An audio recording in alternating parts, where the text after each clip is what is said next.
Assalamualaikum warahmatullahi wabarakatuh.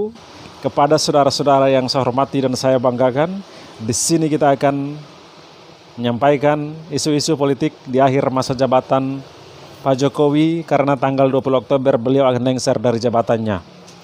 Dengan itu kita melihat di akhir masa jabatan ini Pak Jokowi sepertinya beliau sangat gelisah di akhir masa jabatannya, saudara-saudara sekalian yang saya hormati dan saya banggakan.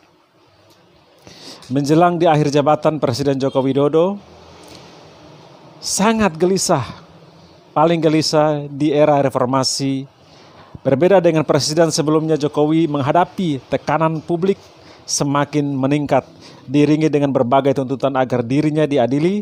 Sebagaimana kita ketahui teman-teman, salah satu kelompok yang saat ini mereka rapat di hotel di Jakarta untuk Jokowi diadili dengan segala perbuatan yang dilakukan selama 10 tahun beliau menjabat, saudara-saudara sekalian. Di mana sepanjang reformasi ini, inilah kali pertama calon mantan presiden, sebentar lagi mantan presiden yang terlihat paling gelisah, teman-teman semuanya yang saya hormati dan saya banggakan. Sehingga akhirnya yang unik, tertumpuk-tumpuk kelihatan persoalan justru ujung kekuasaannya yang begitu penuh dengan masalah dan tantangan. Hal ini menjadi fenomena yang jarang terjadi pada transisi kekuasaan presiden lainnya dalam sejarah reformasi, di mana presiden sebelumnya seperti Habibie, Megawati, SBY, Susilo Bambang Yudhoyono tidak menghadapi tekanan publik di akhir masa jabatannya sebelum mereka atau tokoh-tokoh bangsa ini lengser dari jabatannya sebagai presiden, saudara-saudara sekalian yang saya hormati dan saya banggakan. Apa yang kita sebut itu karena manuver-manuver yang tidak lagi terlihat dalam kerangka kebangsaan, tetapi lebih pada upaya untuk istilah yang mungkin tepat, menuntut lubang di sana muncul lubang di sini. Itulah yang dihadapi oleh Pak Jokowi saat ini, saudara sekalian. Jadi beliau membuat lubang ini keluar lagi, tutup lagi, lubang saya keluar. Itulah dia menghadapi tekanan publik yang saat ini beliau rasakan, saudara-saudara sekalian yang saya hormati dan saya banggakan. Berbagai masalah yang muncul di ujung masa jabatannya seolah menjadi upaya untuk menuntut celah-celah yang terbuka, namun terus bermunculan masalah baru yang belum terselesaikan, sehingga beliau sangat gelisah. Entah persoalan-persoalan ini bisa mengancam dirinya atau persoalan-persoalan hukum, kita tidak tahu. Nanti kita akan melihat salah satu aksi atau kelompok yang saat ini mereka menyuarakan Presiden Joko Widodo harus diadili, saudara-saudara sekalian. Karena hal ini dianggap sebagai tanda gelisah oleh Jokowi yang semakin intens menghadapi kritik publik yang begitu luar biasa, saudara sekalian. Jokowi berulang kali meminta maaf, sudah 8 kali, saudara sekalian. Sebagaimana disampaikan selalu minta maaf kepada publik di masa jabatannya. Namun permintaan maaf tersebut tidak mampu mereda ketidakpuasan masyarakat Indonesia. Sehingga di akhir masa jabatannya Pak Jokowi ini tidak ada yang sedih, tidak ada yang menangis lagi, saudara sekalian.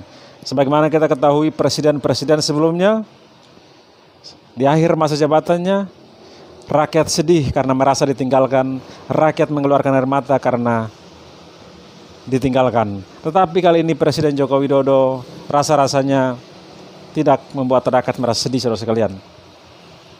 Meskipun Pak Jokowi mencoba untuk memperbaiki citra-citranya dengan permintaan maaf, masyarakat melihat hal itu hanya sebagai formalitas yang tidak diikuti oleh perubahan perilakunya. Sebagaimana kita ketahui, salah satu langkah kebijakan Pak Jokowi di akhir masa jabatannya adalah mengekspor pasir laut ke Singapura untuk reklamasi, saudara sekalian.